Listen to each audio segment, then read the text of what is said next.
Long time no see. Long time no see. Long time no see. Long long long long long long long long long long long time no see. long long long long long long long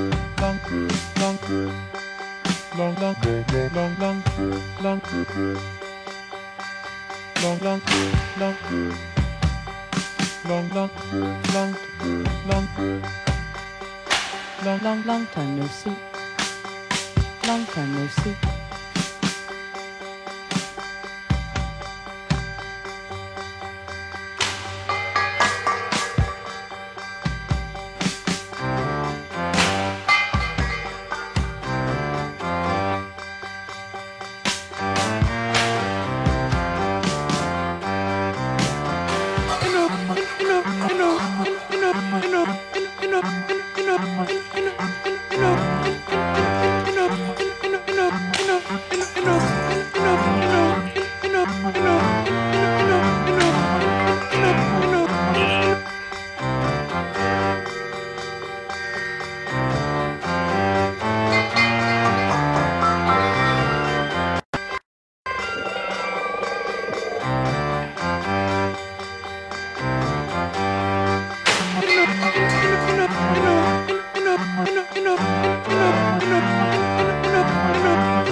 Hello and welcome to another edition of Talk Vietnam. You've just seen an extract of a triple bill contemporary dance performance. The dance performance was organized and choreographed by Candoco, a UK dance company. This is special because they are the first dance company in the UK to integrate disabled and non-disabled dancers.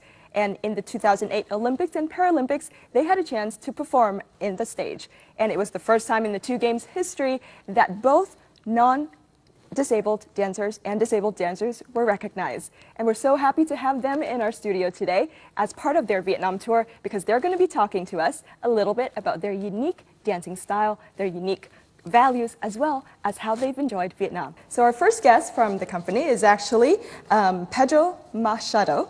And he's a co-artistic director, and he's the soul behind the group's creativity, and he's been with the group for 6 years now. So let's first start talking to him. So, hi, how are you? I'm good, Yeah. thank you. Welcome to the show. It's a little bit cool Pleasure. outside. Yeah. So, is there something special to the name of the company? Yeah, Candoco. Yeah, it will be can do as in it's able to do, the company, as a way of saying everybody is able to do everything.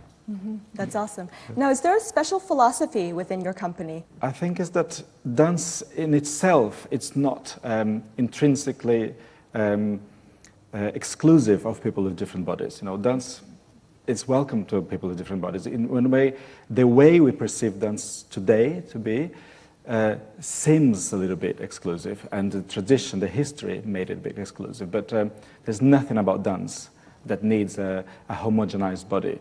And we also believe in Candoco that if we, in creating a space that welcomes people to be themselves and to volunteer something of themselves. And if we create this, then beautiful things happen because everybody wants to contribute something good for the company. Right. And how do you describe the company's artistic style? We like to have a varied repertoire, so we commission different choreographers to make work. And we like choreographers who have a very distinct voice and who maybe bring a little bit more understanding about the potential of dance, what is that dance can make. So people who are quite clever and quite progressive in their thinking. But we also like to have pieces that present the dancers, because the dancers are the continuum. This is the constant of the repertoire. So I look for choreographers that will show the skills of the dancers, but also show the dancers as artists, who they are. We want work that engages with people, that moves people. Maybe that's a bit funny. You know, maybe we have a bit of a dark humor sometimes, but we like work that is engaging. Really? Yeah. You talked a little bit about dark humor. Yeah. Tell us a few examples about how dark humor manifests itself in dance. Yeah, just being a bit provocative or get people to think about things differently, not take yourself so seriously. Tell me, why is Candoco unique? I think because of our commitment to quality from a very early stage. So in one way, what makes us unique now is that we have 22 years of very high professional history and being very ambitious. Also, what makes us unique is the talent of our dancers. You know, they really want something for themselves. They also believe in what the company does, and they are very dedicated. We have a very dedicated team in the office. And I think also what makes us unique is that we are, maybe not unique, but one thing that distinguishes us from many other companies is that we are prepared to take risks, and we like risks. And so it's something that we are always inviting to the company, how to push what we do further and not just rest into what we know. Founded in 1991, Candoco grew quickly into the first company of its kind in the UK, a professional contemporary dance company focused on the integration of disabled and non-disabled dancers. In 2008, Candoco took part in the handover ceremonies at the Beijing Olympics and the Paralympic Games, representing Britain. It was the first time disabled artists were present in both the events in the history of the Games. The company also performed at both the opening and closing ceremonies of the 2012 Summer Paralympics in London. Candoco has toured to over 50 countries, visiting Europe, Australia, North and South America, Asia and Africa. Its performances in Hanoi and Ho Chi Minh City are one important event to kick off the Great British Week in Vietnam, celebrating the 40th anniversary of Vietnam and UK diplomatic relations, and the 20th anniversary of British Council's presence in Vietnam. So let's talk about some of the biggest challenges that Candoco has faced over 20 years of work. So, I mean, at the moment, there's the obvious financial challenge. You know, that's difficult, especially in a moment that we are so ready to expand, and you know, things, especially in Europe, are difficult financially. I think there is also a challenge at the moment, which is the relationship that we have with live work, because live work demands a level of commitment. You know, you need to leave your house, you need to pay some money, you need to sit there for 2 hours and focus on one thing, you know, and whereas you can just have like 30 seconds of something on your phone. You know? Right. But I believe a lot in live work. I think it's a great experience, and in especially in the way that we are such a consumerist society that we just want to buy things. So actually, just go and have an experience. That's a great thing to do. So that's a challenge, I think, but also interesting that we have to decide what is this new contract that we have with the audience. So what are the terms of this engagement? Exactly. Another challenge is how to find talented disabled dancers with experience, because there are very few opportunities out there for disabled dancers to train and to work. And as I said, we're very demanding, so when they come to us, they need to have experience already. And that's something that we try to address by providing lots of channels for people to train and work. So Candoco has performed as part of the closing ceremonies of the Summer Paralympics 2012 in London. And you've performed in front of an audience of over 7 million people. Yeah, it's TV, of course. Yeah. So how did this experience change you or brought your message across to a lot of people? I think it was a great moment. We were in China 4 years previously, and you know, in the Bird's Nest Stadium in front of 90,000 people live, which was quite amazing. I think the major thing was, you know, first to be part of such a great event, to be representing our country in that way was great. But also we realized how some people kind of knew about us and talked about us. Maybe they hadn't even seen us live. You know, when it finally got announced that we were going to be part of, you know, of the closing Paralympics with Coldplay and all that, there are lots of people in social media saying, of course Candoco had to be there, of course Candoco had to be there. We didn't know we were going to be there, you know, until 2 weeks before almost. So we realized that how people, they recognize that, you know, we deserve that, you know, so that was very positive, I think. And also they recognize, how much it will mean to a lot of other people if you're there. Yeah. I mean, in China, when we took part in the closing of the Olympics, and it was the first time that a disabled participant had taken part in the close of the Olympics. I think until then there was a lot of segregation, I think. Mm-hmm. The grand performance in Hanoi was opened by a group of very, very special people. They included 4 people from the Nghị lực sống, or the Will to Live Center, as well as artists from the Hanoi Youth Theater. So let's see what they have in store for us. Because the show was actually choreographed a few days right before the performance itself. This opening piece, also termed the choreographic residence, is an idea initiated by Candoco as they tour the world. It creates an opportunity to bring change in the perception of and association with disability. A few days prior to that, 4 people from the Will to Live Center and 8 artists from Hanoi Youth Theater teamed up in Life Arts Center to prepare for a special collaboration. For 10 days, the dancers and trainer from Candoco have been throwing lots of different tasks at them as choreographers, getting them to work with each other in different ways, see how they move in the space during different tasks, and through a week finalize or refine it into a piece of dance. Part of our job is to make sure that everyone finds an individuality. So it's not about saying, you are a bit more different than the other, so you're a bit more individual. It's very much about we all have a difference. That's the work of the company.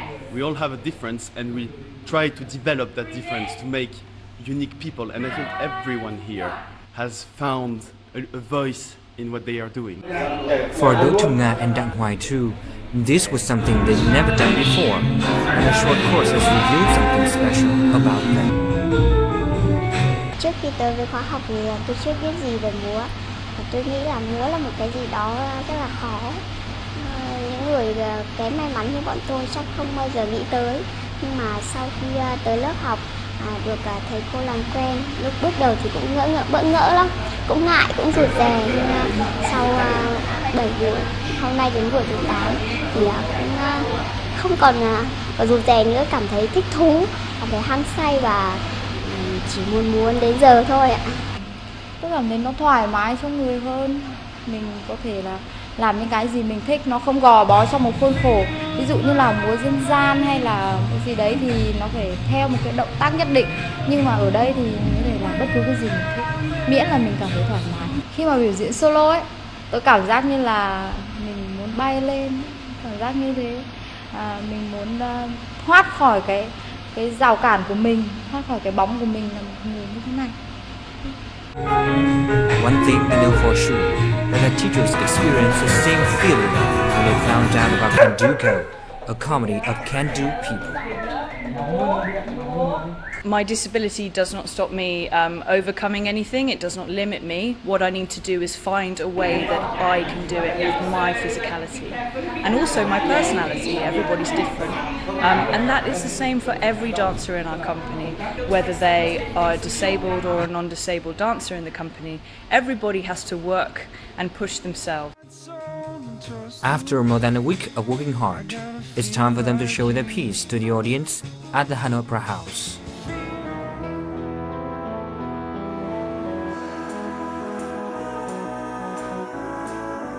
Đầu tiên tôi biểu diễn ở nhà hát lớn ạ. Mới biểu diễn xong bây giờ vẫn còn thấy run ạ. Đến giờ tôi vẫn còn rất hồi hộp. Cảm giác như là mình cảm thấy choáng ngợp trước cái không gian rộng lớn và những khán giả đang nhìn mình. Tôi hy vọng là tôi sẽ có những cái cơ hội như thế này để có thể tiếp tục thể hiện mình như thế.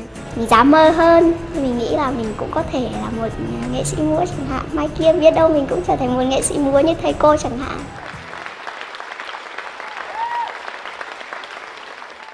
Our next guest is Kate Marsh, Candoco's associated trainer, and she's the one that's been working a lot with the Vietnamese artists in the workshop you've just seen. So Kate, after 1 week working with the artists in the Life Arts Center, what are some of your first impressions? All very good. They've really impressed me. They've worked extremely hard. In practical terms, the work ethic is fantastic. that they have been consistently hardworking and always ready with creative ideas. So I've been very impressed. It's been a pleasure to work with them. Petro, let's talk about your grand performance in Hanoi. It was opened by a piece which is termed the choreographic residence, and this is one of the pieces that aim to kind of change the way people view disability in dance. Now, let's talk more about that. But the choreographic residency is the project that Kate has been leading, and it's when dancers from Candoco work, or artists from Candoco work with local artists. And that was shown on the stage of the Opera House before our performances, so we're sharing the theater together. And it's a great way to really have an artistic interaction with people in Vietnam. Maybe you want to say a little bit about the work itself, how it came about, or what it deals with? I think perhaps the most important point about the work is the process is a collaboration. So we didn't go in and tell the dancers and the artists how to move or what to do. We used several different tasks and exercises to encourage them to create the material, which was then moulded by Vicky Malin and Andrew Graham, who are dancers in the company. And they used that material to choreograph the overall piece. So it was a real collaboration between the dancers and the two choreographers. Now, talking about good work, your company has a motto. It's learning and development, and it sits alongside performance and creativity. So both are really equally important and support each other. So tell us a little bit more about this motto. Well, from my perspective, that really ties into what draws me to the company. And I think Pedro mentioned earlier, I feel that the performances will always engage with people and draw people in and inspire people in a particular way. There's something, however, that I find so exciting about the legacy that can be created through participation and learning. And we're very lucky on this residency that not only will the company perform their really inspiring programme, but I also feel that we're leaving something behind with the Vietnamese participants who I really hope will want to carry on. So in that sense, I think it's really important that those two aspects of dance generally sit together. I think they benefit each other mutually. Pedro, do you have anything to say about that motto? Yeah, I think that is important that we understand that they both have the same value, that the creativity, maybe it's the most visible one, it's the most public one. So it's the show on stage, the leading choreographers who make work. But that will feed the learn and the educational program. But the learn and the educational program also feeds the creation. We consider ourselves to be a learning company. We're always learning. We're always deciding how can we do things better or in a different way. And partly because we are aware that there isn't a path in front of us. We're making our own path, and there isn't a formula. So it's a constant learning, and I think that attracts people who are very curious and very open and generous, and that's what I think the company is about. 11 Candoco artists came to Vietnam this time to showcase a triple bill contemporary dance performance titled 3 Acts of Play at the Hanoi Opera House. Let's enjoy. Stage 1. Wind felt on face. Leaves rustle and wind vanes move.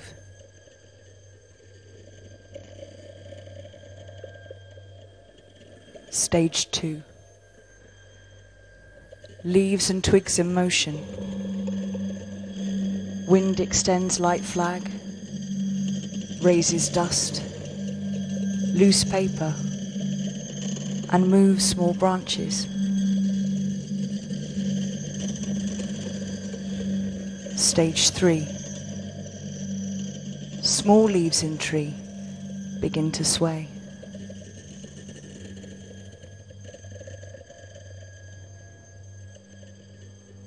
Stage 4. Large branches in motion, whistling in telegraph wires.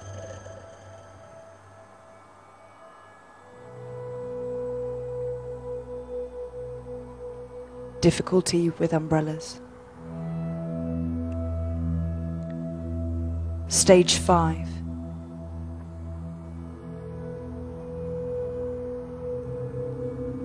Whole trees in motion. The swaying of skyscrapers may be felt. Cars veer off-road. Stage 6. Slight structural damage occurs. Chimney pots and slates are blown off. Damage to circus tents and canopies.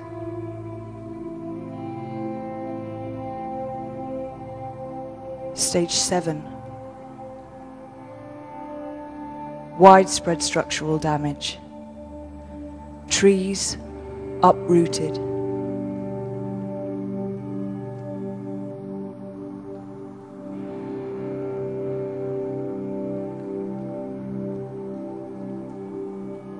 Stage 8. Storm.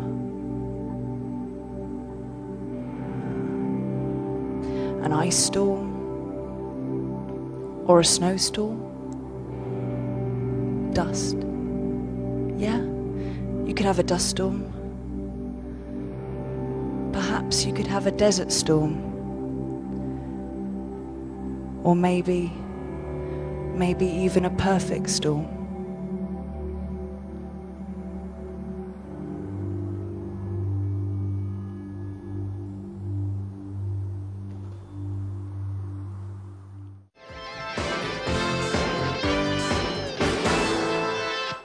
Our next guest today is Dan Du, Candoco's assistant creative producer. And he's also one of the dancers that's danced in the 3 acts of play that's being performed at the Hanoi Opera House. So let's talk to him right now. Dan, what's the message that you wanted to portray in the 3 acts of play this time? Well, 3 acts of play is 3 short works by 3 different choreographers. And I guess there's no real specific message we're wanting to get across when we put together works, but it's more about showcasing what Candoco offers as a repertory company, how we can diversify as dancers and develop special skills needed to work with every choreographer we commission. Yeah. So there are plays, you know, one is the Tennessee Williams, one is the Shakespeare, and the other is not plays, like a play on a playful piece. So that's where the name essentially came from. Having 3 acts of play and 3 different ways of playing. Now, when doing such programs, how emotionally invested do you have to be in the character of the character that you were portraying? Well, every time we perform, it takes a level of focus and I guess being ready to step on stage and to perform every work as though you're performing it for the very first time, because audiences, they're seeing it for the very first time, so it's our job as dancers to give them that. Exactly, to give your all. Every time it's like the first time. That, so every time is like the first time, at risk of sounding corny, but that's actually how I operate when I step on stage. And in that, even though you've performed work many times, you leave yourself open to discovering something new about the work or about yourself within the work.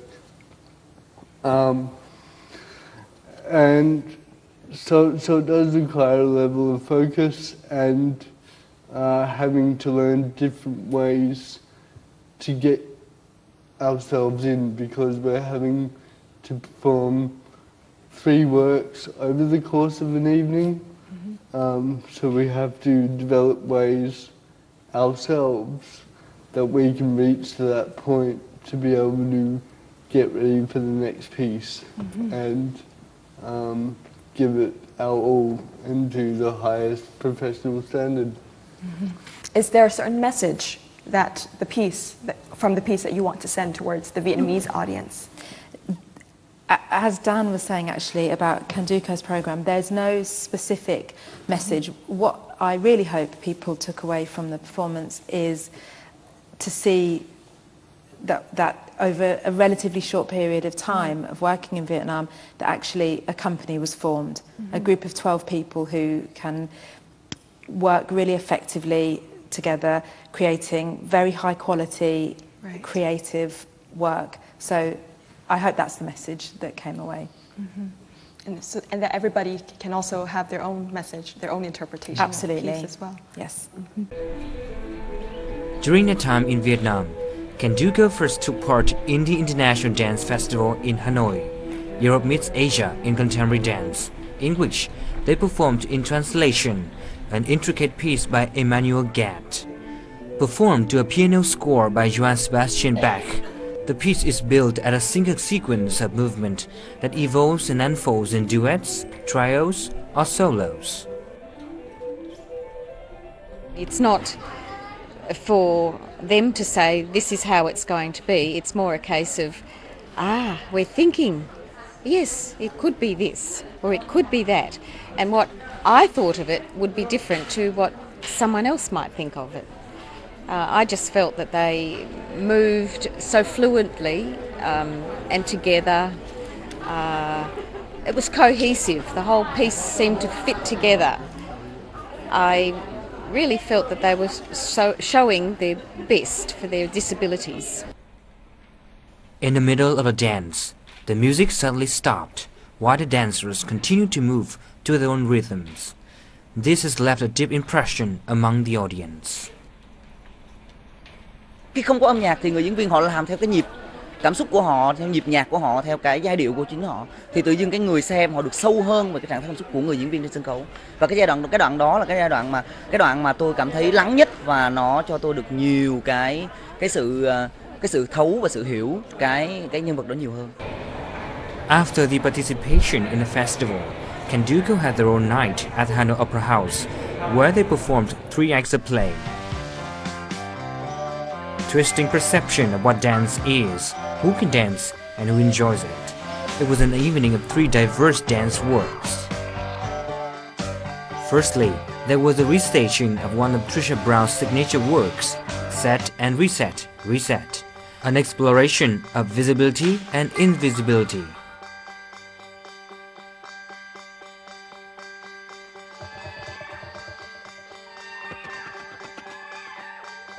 Mình khá là thấy bị ấn tượng bởi cái cách mà họ tận dụng thế mạnh và cái sự đặc trưng trong chuyển động của mỗi diễn viên ở trong đoàn, không chỉ là các diễn viên bình thường, cả diễn viên khuyết tật. Cái cách mà chuyển động của cái tay giả thì nó không thể uốn éo mà nó sẽ phải tạo vào tựa vào cái đà văng hoặc là cái chuyển động của cơ vai.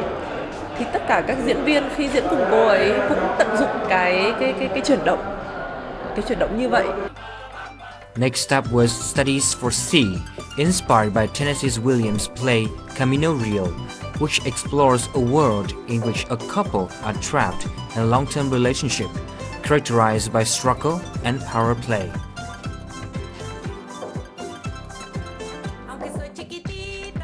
Vở thứ hai thì nó lại tạo nên một vấn đề phức tạp hơn về cái mối quan hệ giữa con người với con người, giống như là một cái sự phức tạp của cuộc sống mà lại phải đối diện nhau.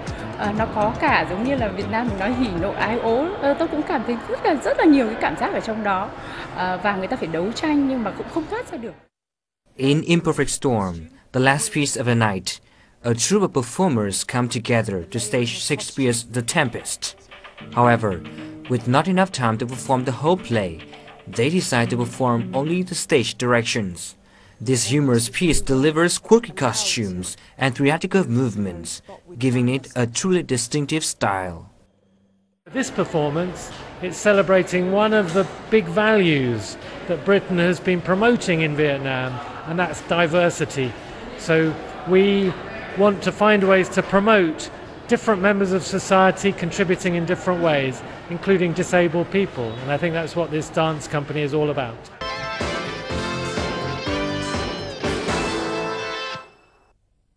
And can you cite some of the valuable experiences that Candoco has in promoting the integration of the disabled and non-disabled dancers? So in removing that gap, and just seeing them whole as dancers. Yeah, I think it's always tricky, in interviews because we talk a lot about disabled and disabled, and the truth is there is no difference, especially for us. We don't see things like that. But of course, that's what we want to do, and we want to remove the gap precisely, and we understand that not everybody is there with us. Exactly. So there are lots of things we do. There's the youth companies that I mentioned. So we have a group of kids or young people who meet and they have class and they perform, and it's integrated. We always work in this way. We have a partnership with one of the major dance conservatoires in the UK, which is Trinity Laban. So it's a way of ensuring there is a proper professional training for disabled dancers. There was a foundation course that we did. We did a project when we supported two disabled choreographers to make large-scale work. So it's a way also of supporting them to be better known and gain skills. So the company does a lot, I think, in that area.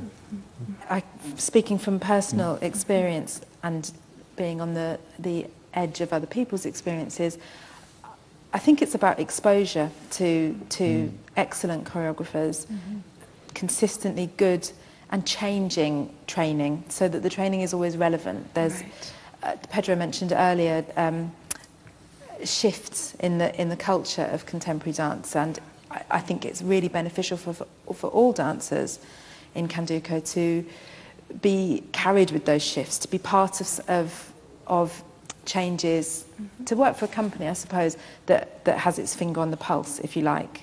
I think that's really important and extremely beneficial for all the dancers. It's about knowing what you want, and it's about determination, and it's about working hard. Disabled or not, it's about working hard, and that doesn't stop once you join Candoco.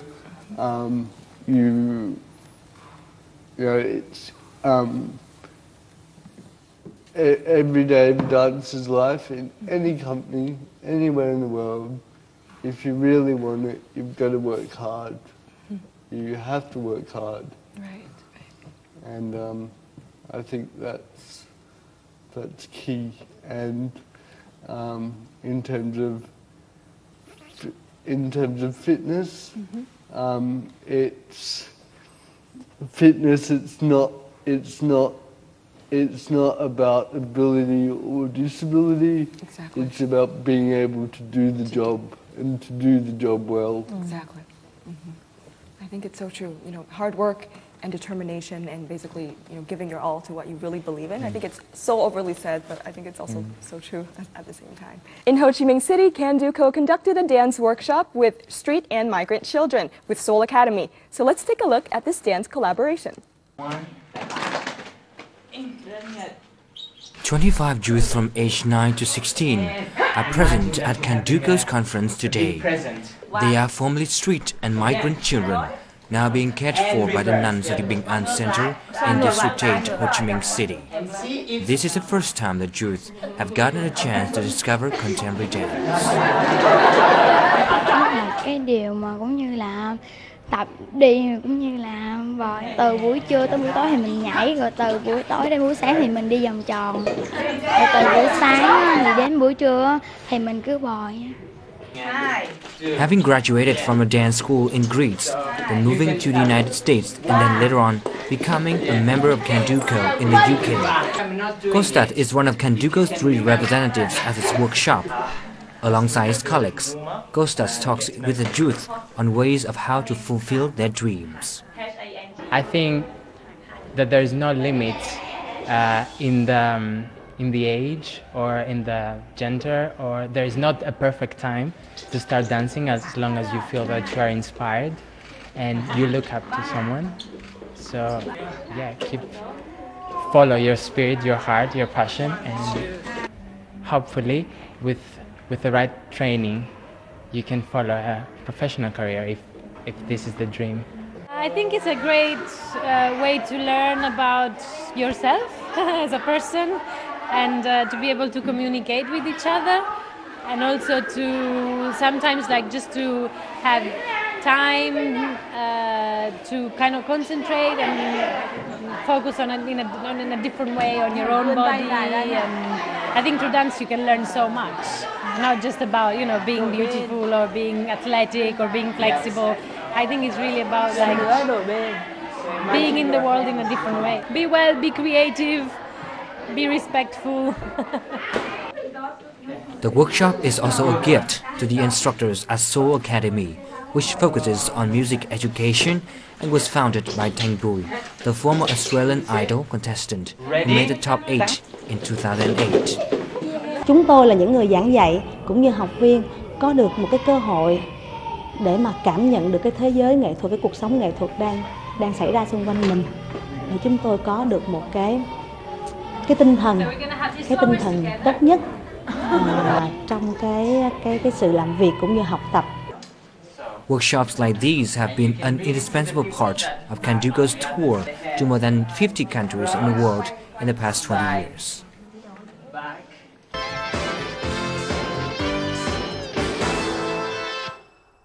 Let's now talk a bit about some of the interesting things that you find in your job. I know you've talked about, you know, how dedicated you are to the company, how great the company is, but let's talk about the job personally to you. What about you, Dan? What do you think is most interesting about what you're doing? I think the most interesting thing for me is I'm finding more and more that I'm very stimulated by challenge, and having a challenge, being challenged, and I feel in my job I'm more and more being able to locate those challenges and locate those things within my job and within the company that would challenge me, not so much to advance my career, but more to nourish what I'm doing and nourish my artistry and nourish my leadership. And I think that's the key thing.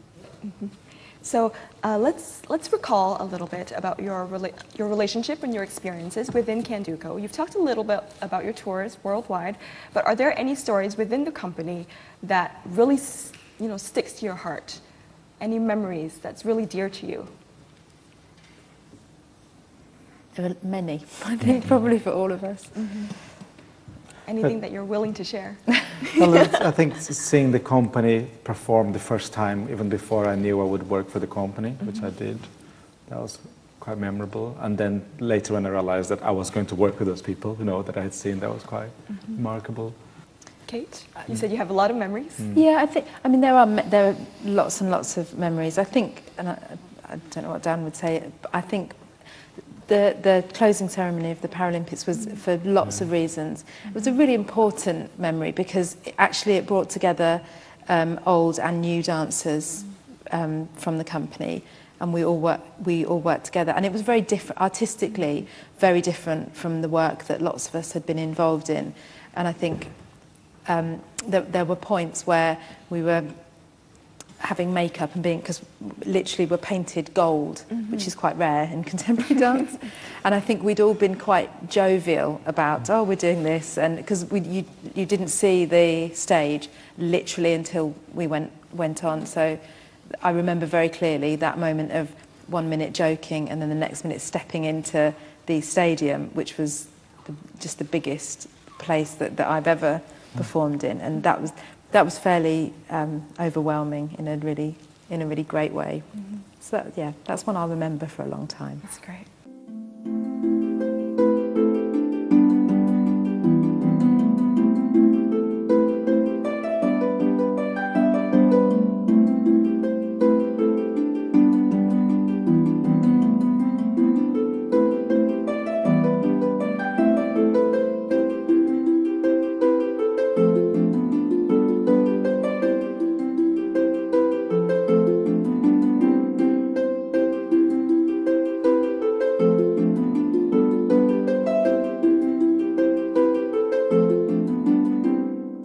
So let's talk to Pedro now. With a wealth of 20 years, of doing dance and creating art, what is Candoco's goal now at this moment in time, and how far is it in that goal? So I think the last years we have been concentrating on supporting disabled artists to get more work and to get more training and to and to be able to pursue whatever they want to pursue.